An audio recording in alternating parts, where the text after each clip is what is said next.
Capítulo 12. Mientras la señorita Isabel vagaba por el parque y por el jardín y su hermano permanecía encerrado en la biblioteca, probablemente aguardando que Catalina se arrepintiese y pidiese perdón, ella continuaba obstinada en prolongar su ayuno. Sin duda creía que Eduardo estaba medio muerto de nostalgia y que solo el orgullo le impedía arrojarse a sus pies.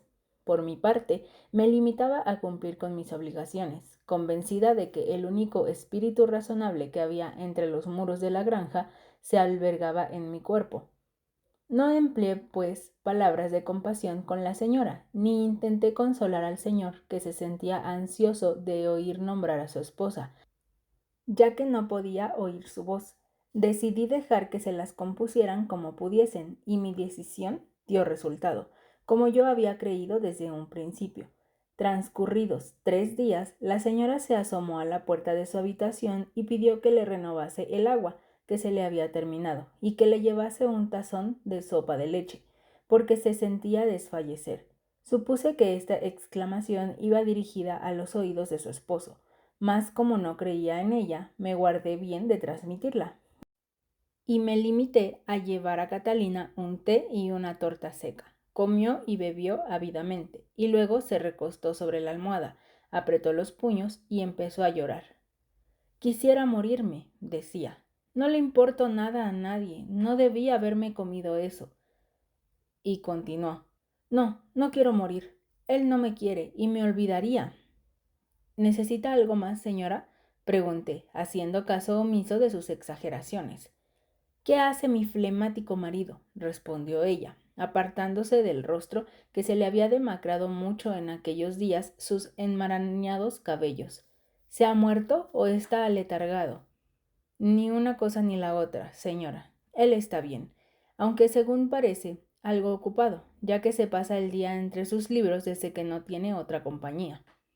Si yo hubiera sabido el estado en que Catalina se encontraba realmente, no le hubiese hablado en aquella forma, pero creí que ella fingía su estado anormal.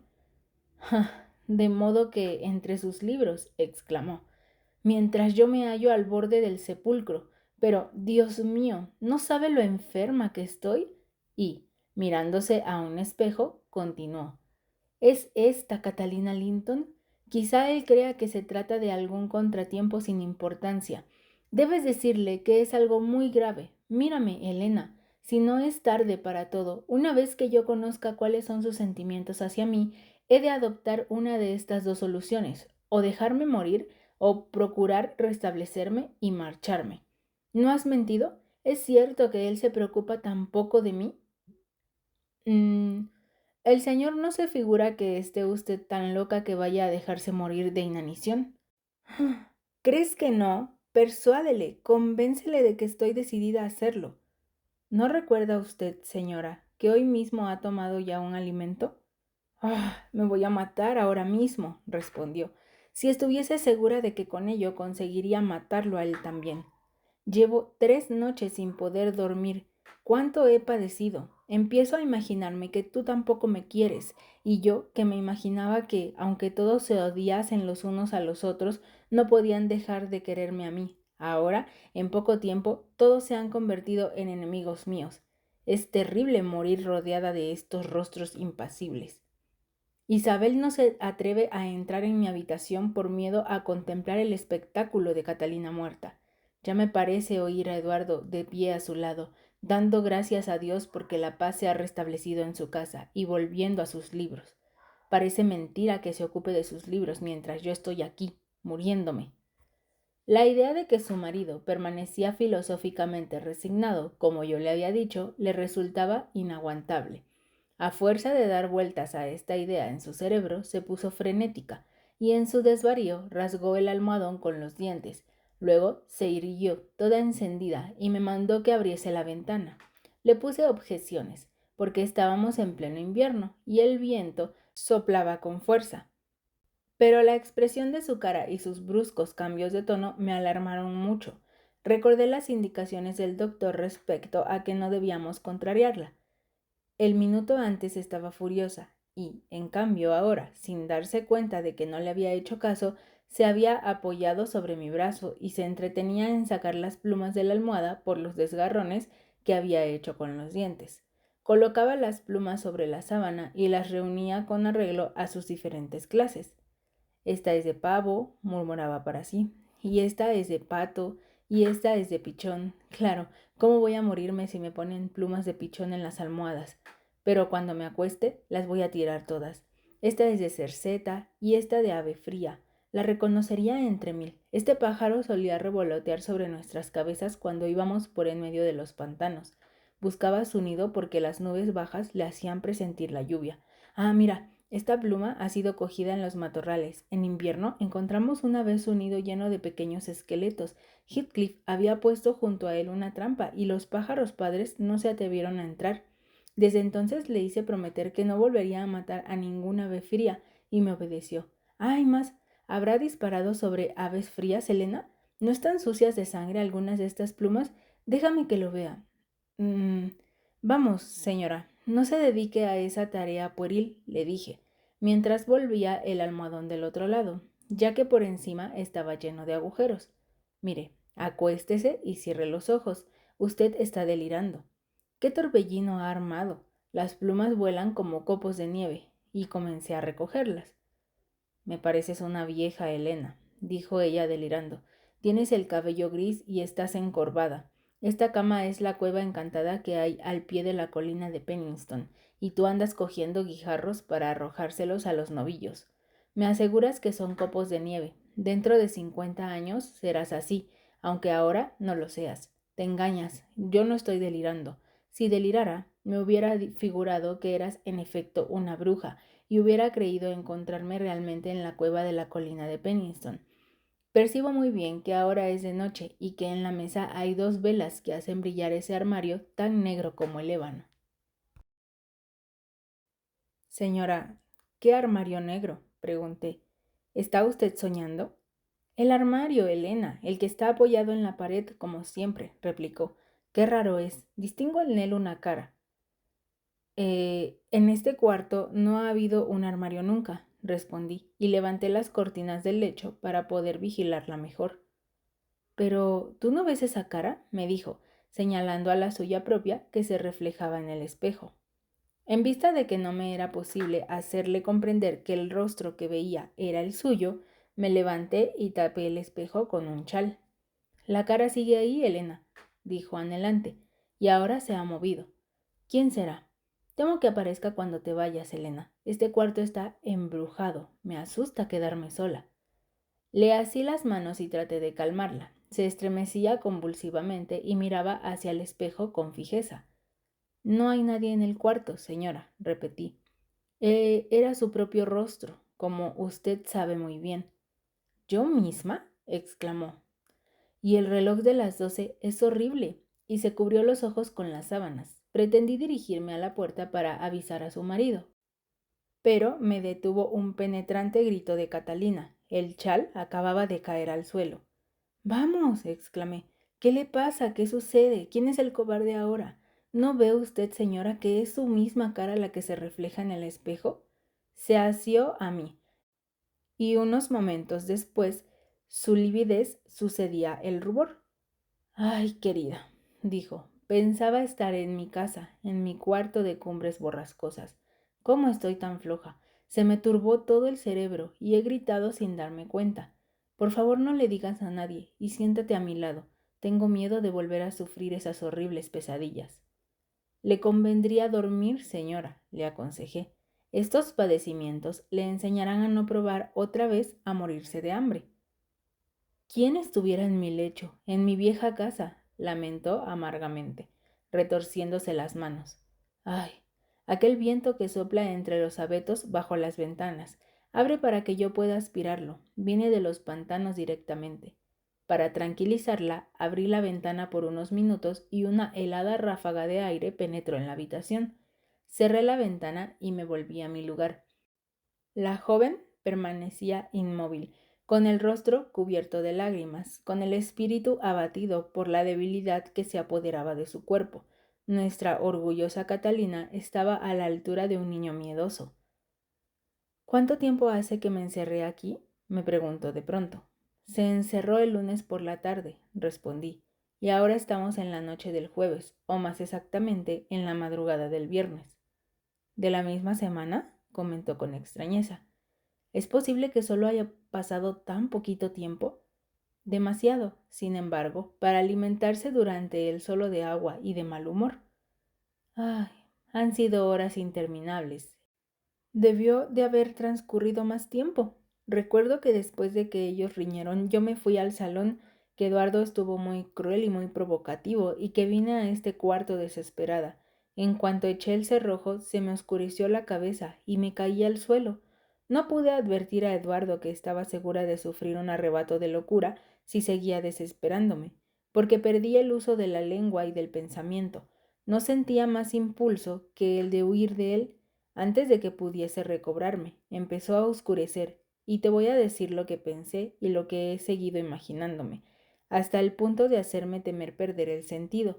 Mientras estaba tendida al pie de la mesa, distinguiendo confusamente el marco gris de la ventana, me figuraba estar en mi lecho de tablas de cumbres borrascosas, y mi corazón sentía un dolor agudo. Traté de comprender lo que me sucedía, pensé y me pareció como si los 7 últimos años de mi vida no hubieran existido. Yo era todavía una niñita. Papá acababa de morir, y el disgusto que sentía era por la orden de Hindley, de que me separase de Heathcliff. Me encontraba sola por primera vez, y al despertar, tras una noche de llanto, alcé la mano para separar las tablas del lecho. Tropecé con la mesa, pasé la mano por la alfombra, y entonces recuperé la memoria. Y aquella angustia se anuló ante un frenesí de mayor desesperación. No comprendo por qué me sentía tan desdichada. Pero imagínate que a los 12 años de edad me hubieran sacado de cumbres borrascosas y me hubieras traído a la granja de los tordos, para ser mujer de Eduardo Linton, y tendrás una idea del hondo abismo en el que me sentí lanzada. Menea cuanto quieras la cabeza, que no por ello dejarás de tener parte de culpa. Si hubieras hablado, Eduardo, como debías, habrías conseguido que me dejara tranquila. Me estoy abrazando. Quisiera estar al aire libre, ser una niña fuerte y salvaje, reírme de las injurias en lugar de enloquecer cuando se me dirigen. En cuanto digo unas cuantas palabras, me bulle tumultuosamente toda la sangre, y yo volvería a ser la de siempre si me hallase de nuevo entre los matorrales y los pantanos. Abre otra vez la ventana de par en par y déjala abierta. ¿Qué haces? ¿Por qué no me atiendes? Ay, señora, porque no quiero matarla de frío, contesté. Querrás decir que porque no quieres darme una probabilidad de revivir, respondió ella con rencor. Pero aún no estoy impedida. Yo misma la voy a abrir. Saltó del lecho y antes de que yo pudiera oponerme, cruzó la habitación y abrió la ventana, sin cuidarse del aire glacial que soplaba alrededor de sus hombros y que cortaba como un cuchillo. Le pedí que se retirara, se negó y quise obligarla a la fuerza, pero el delirio le daba más fuerza que la que yo pudiera desarrollar. No había luna, y una oscura bruma lo invadía todo. No brillaba una sola luz. En cumbres borrascosas no se veía resplandor alguno, mas ella aseguraba que distinguía las luces del edificio. Mira, gritó, aquella luz es la de mi cuarto. Y aquella otra es la del desván de duerme José. Sin duda, está esperando que yo vuelva a casa para cerrar la verja. Aún tendrá que esperar un buen rato, ¿no? Es un mal camino, muy desagradable de recorrer. Hay que pasar por la iglesia de Himerton. Con frecuencia nos hemos desafiado a permanecer entre las tumbas llamando a los muertos. Ja, Heathcliff, si te desafío ahora, ¿te atreverás? Podrán sepultarme si quieren, a 12 pies de profundidad, y hasta ponerme la iglesia encima, pero yo no me quedaría allí hasta que tú no estés conmigo. Hizo una pausa y dijo luego con una singular sonrisa. ¿Estás pensando en que sería mejor que yo fuese a buscarte? Bueno, pues, encuéntrame un camino que no pase por el cementerio. Qué despacio vas. Cálmate, me vas a seguir siempre. Pensando en que era inútil razonar con ella, ya que evidentemente tenía la razón muy alterada, me ocupaba en buscar algo con que cubrirla, cuando sentí rechinar el picaporte y entró el señor Linton, con gran consternación por mi parte. Pasaba por el corredor y al oírnos hablar, la curiosidad o el temor de que sucediera algo le impulsaron a penetrar en la alcoba. Ah, señor, exclamé, ahogando así la exclamación que le asomaba a los labios ante el espectáculo que distinguía en la habitación. La señora está un poco enferma y no puedo con ella. Haga el favor de venir y convénzala de que se acueste. Olvide su enfado. Ya sabe que no se puede hacer con ella más que lo que ella quiere. ¿Está enferma Catalina?, dijo él, corriendo hacia nosotras. Cierra la ventana, Elena. ¿Qué te sucede, Catalina? Se detuvo. El aspecto de la señora le dejó horrorosamente sorprendido y volvió hacia mí sus ojos asombrados. Lleva consumiéndose aquí varios días, dije, negándose a tomar alimentos y sin quejarse de nada. Hasta hoy no ha permitido pasar a nadie, y no hemos hablado a usted del estado en que se encuentra porque nosotros mismos lo ignorábamos. No creo que sea nada de gravedad. Yo misma comprendí que mi explicación era pobre, y mi amo frunció las cejas. ¿Que no es nada de gravedad, Elenadín? Ya me explicarás mejor tu silencio sobre esto, dijo con severidad. Tomó en brazos a su mujer y la miró angustiado.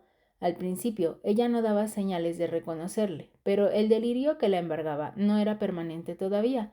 Sus ojos, un momento velados por la contemplación de la oscuridad del exterior, acabaron reparando en el hombre que la tenía entre sus brazos. ¿A qué vienes, Eduardo Linton?, dijo con colérica vivacidad. Eres de esos que siempre llegan cuando no hace falta y cuando nunca interesa que lleguen. Ya veo que vas a empezar ahora con lamentaciones, pero no por ello conseguirás que deje de irme a mi morada definitiva antes de que concluya la primavera. Y no voy a reposar en el panteón de los Linton, sino en una fosa al aire libre, con una simple losa encima. Tú, por tu parte, haz lo que quieras. Vete con los Linton o ven conmigo. ¿Qué estás diciendo, Catalina?, comenzó el amo. ¿Es que ya no soy nada para ti? ¿Acaso estás enamorada de ese miserable Heathcliff? ¡Silencio!, gritó la señora. Cállate, o me arrojo ahora mismo por las ventanas, y tú podrás entonces tener mi cuerpo, pero mi alma quedará allí, en las cumbres, antes de que puedas volver a tocarme. No te necesito, Eduardo. Vuelve a ocuparte de tus libritos. Te vendría bien para consolarte, porque yo no he de volver a servirte de consuelo. Señor, interrumpí, la señora lleva rato delirando. Ha estado desvariando toda la tarde. Mejor cuidémosla bien. Procuremos que esté tranquila, y de pronto se restablecerá. En lo sucesivo, debemos tener cuidado de no disgustarla. No sigas dándome consejos, interrumpió el señor. Conocías el modo de ser de la señora, y sin embargo me has incitado a contrariarla. Parece mentira que no me hayas dicho nada de su estado durante estos 3 días. ¡Qué crueldad! Ay, mi Catalina, está desfigurada como si hubiese padecido una enfermedad de meses. Me defendí de aquellas acusaciones. ¿Qué culpa tenía yo de la aviesa inclinación de Catalina? Sabía, dije, que la señora era terca y dominante, pero ignoraba que usted desease fomentar su mal carácter. No sabía que debiese tolerar los abusos del señor Heathcliff por no contrariar a la señora. ¿Así me paga usted el haber cumplido mis deberes de sirvienta leal? Aprenderé mejor para la otra vez. En lo sucesivo, se informará de las cosas por sus propios ojos. Si vuelves a venirme con chismes, prescindiré de tus servicios, repuso él. Ya entiendo, repuse. Por lo visto, el señor Heathcliff está autorizado para hacer el amor a la señorita y para predisponer a la señora contra el señor cuando usted está ausente. Catalina, no por tener la mente perturbada, dejaba de prestar oído atento a nuestra conversación. ¡Ah! Eres una traidora, Elena, exclamó. Ella es mi solapada enemiga. Bruja, déjame, Eduardo, y verás cómo la hago arrepentirse. Bajo sus párpados fulguró un relámpago de demencia y trató de soltarse de los brazos de Linton. Yo resolví ir a buscar al médico por propia iniciativa y salí de la estancia. Al atravesar por el jardín distinguí colgado de un garfio de la pared un objeto blanco que se movía extrañamente. No quise que me quedase en la mente la duda de que pudiese ser un alma del otro mundo, y a pesar de mi prisa me paré a averiguar de qué se trataba. Quedé estupefacta al reconocer al galguito de la señorita Isabel colgado con un pañuelo al cuello y medio ahogado. Solté el animal y lo liberé. Cuando Isabel se había ido a acostar, yo vi subir al galgo detrás de ella, y no me podía explicar quién fue tan malvado que le había hecho objeto de tal barbarie. Mientras lo desataba, Creí sentir el lejano galope de un caballo, ruido asaz inusitado para ser oído a las 2 de la madrugada, pero yo tenía tanta prisa que casi no lo advertí. Encontré al señor Kermet saliendo de su casa para visitar a un enfermo, y lo que le relaté de la dolencia de Catalina le indujo a acompañarme inmediatamente. Como Kenneth es un hombre sencillo y franco, me confesó que dudaba mucho de que Catalina sobreviviera a aquel segundo ataque. Esto debe de tener alguna causa especial, Elena, me dijo. ¿Qué es lo que ha pasado? Una mujer tan fuerte como Catalina no enferma por pequeñeces. Personas como ella enferman rara vez, pero cuando ello sucede es ardua empresa librarles de sus males. ¿Cómo empezó esto? El amo le informará, contesté. Usted conoce el violento carácter de los Erwan y no ignora que la señorita Catalina les deja a todos en mantillas. Lo único que puedo decirle es que todo comenzó por una disputa y que, después de una explosión de furor, sufrió un ataque. Ella lo ha explicado así. Nosotros no lo vimos porque se encerró en su alcoba. Luego se negó a tomar alimento y ahora delira unas veces y otras se entrega a sueños fantásticos. Aún nos reconoce, pero su cabeza está llena de ideas algo raras. ¿El señor Linton estará muy disgustado? Sí, tanto que se rompería la cabeza si pasase algo. Procure no alarmarle en exceso. Ya advertí que se anduvieran con cuidado, y ahora que hay que atenerse a las consecuencias de no haberme atendido, repuso el médico, ¿ha intimado el señor Linton con Heathcliff últimamente? Heathcliff iba a la granja, reconocí, pero no porque ello le agradara al amo, sino aprovechando su amistad de la infancia con la señora. Ahora se le ha invitado a no molestar con visitas, como consecuencia de ciertas intolerables aspiraciones que manifestó respecto a la señorita Isabel. No creo que vuelva otra vez por casa. ¿Le ha rechazado la señorita Linton? Preguntó el médico. Ella no me hace confidencias, respondí. Sí, Isabel hace lo que se le antoja, dijo él, pero obra como una locuela.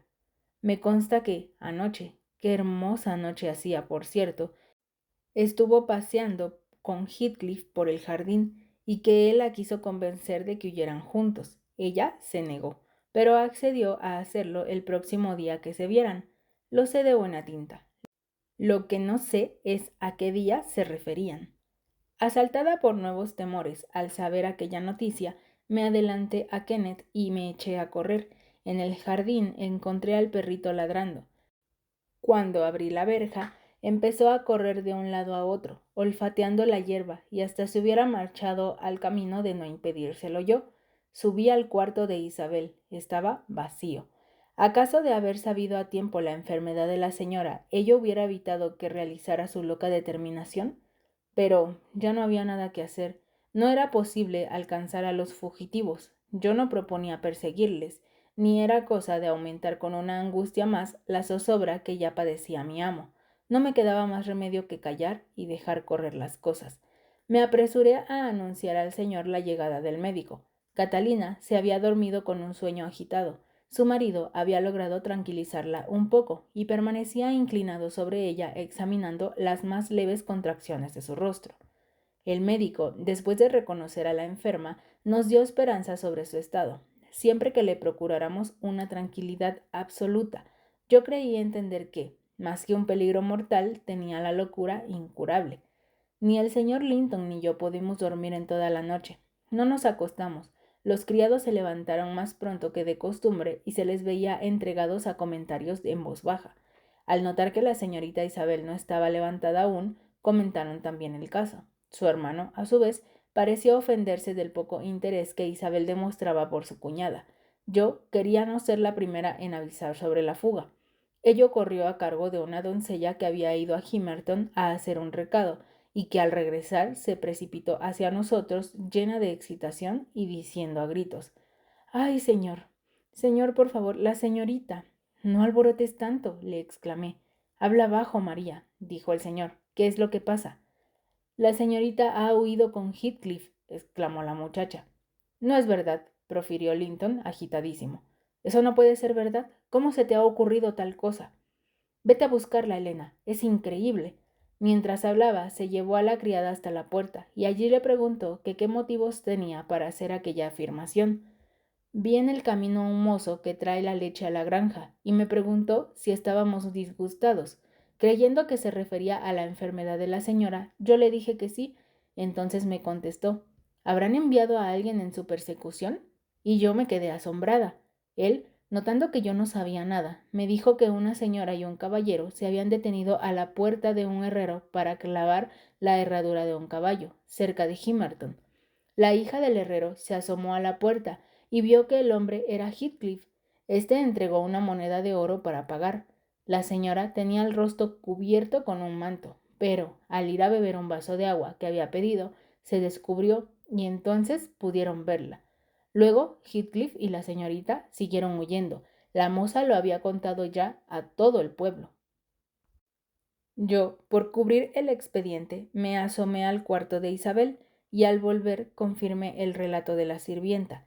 El señor se hallaba otra vez a la cabecera de la cama, y cuando me vio entrar comprendió por mi aspecto lo sucedido. ¿Qué hacemos?, pregunté. Isabel se ha ido voluntariamente, me respondió el señor. Era libre de hacerlo. No me menciones más su nombre. Ha renegado de mí. Y ya, no se habló más sobre ese asunto. No se realizó busca alguna. Solo se limitó a ordenarme que, cuando se supiese de su nueva morada, mandase a Isabel cuanto le pertenecía.